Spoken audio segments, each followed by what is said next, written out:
Situation ఎట్లా వచ్చిందంటే అప్పటి గవర్నమెంట్ 2 years లేట్ చేయడం వల్ల ఎగ్జామ్ అంటే 3 monthsలో పోస్టర్స్ వచ్చేసింది ఎగ్జామ్ వచ్చిన తర్వాత 2004 సెప్టెంబర్ నుండి మనకి సిలబస్ వచ్చింది. బట్ ఏప్రిల్ ఎగ్జామ్ అయింది అంటే ఆగస్ట్ లోపల మేము జాయిన్ అయిపోయేవాళ్ళం, మేము ఓపీఎస్లోనే ఉండేవాళ్ళం. కానీ గవర్నమెంట్ లేట్ చేయడం వల్ల అప్పుడు పరిస్థితులు ఉండడం వల్ల ఆ సమస్యలు కూడా తీరకుండానే అవి అట్లాగే మిగిలి ఉన్నాయి. కానీ ఆ సమస్యల నుంచి మాకు లేట్ చేసేది, దానివల్ల మేము ఏమైంది సిపిఎస్లోకి రావాల్సి వచ్చింది. అయితే ఈ 20 years బలవంతంగా వచ్చేసినాం సిపిఎస్లోకి.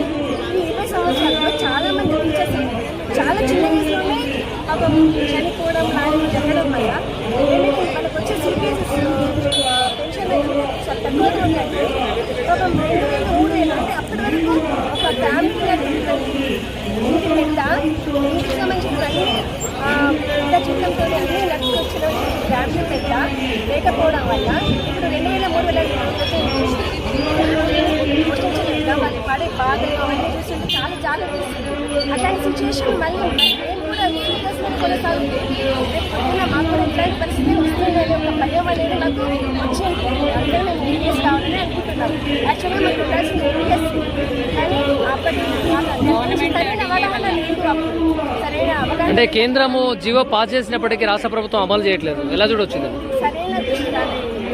ప్రభుత్వం దృష్టికి సరిగ్గా ఎవరైనా తీసుకెళ్ళారో లేదు ఇంకా మాకు తెలియదు కదా. ఈ సభ పెట్టి ఆయన గవర్నమెంట్ దృష్టికి వెళ్తుంది అనేది ఒక ఆశ మాకు.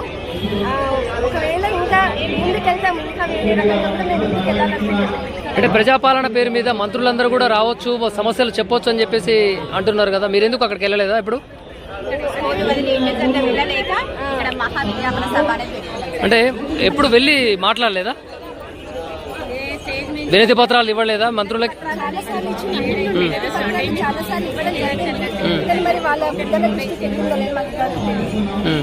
మీరు చేస్తున్నటువంటి విజ్ఞాపన సభ సీఎం రేవంత్ రెడ్డి దాకా వెళ్ళకుంటే మీ భవిష్యత్ కార్యాచరణ ఏంటి? ఒకవేళ పట్టించుకోలేదనుకోండి,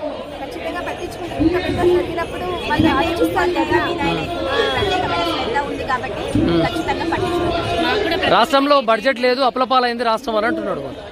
దానికి దీనికి సంబంధం లేదు. ఇంతమంది ఉన్నాం కదా, సిపిఎస్ నుండి ఓపీఎస్ చేసి మా సిపిఎస్ అమౌంట్ ఇంకా గవర్నమెంట్ చేతిలోకి వెళ్ళేది. అది గవర్నమెంట్కి తిరిగి లాభం లేదు. మేము ఎప్పుడో రిటైర్ అవుతూ ఉంటారు, అందరూ ఒకేసారి రిటైర్ కాదు కదా. కాబట్టి నెలకు 1000 మంది రిటైర్ అవుతున్నారు అని చెప్తున్నారు సీఎం రేవంత్ రెడ్డి. గవర్నమెంట్ మీద లైట్ పెడతారు, వెళ్ళడంతో గవర్నమెంట్ కూడా నడుస్తుంది సార్. ఇప్పుడు గవర్నమెంట్ భాగమే.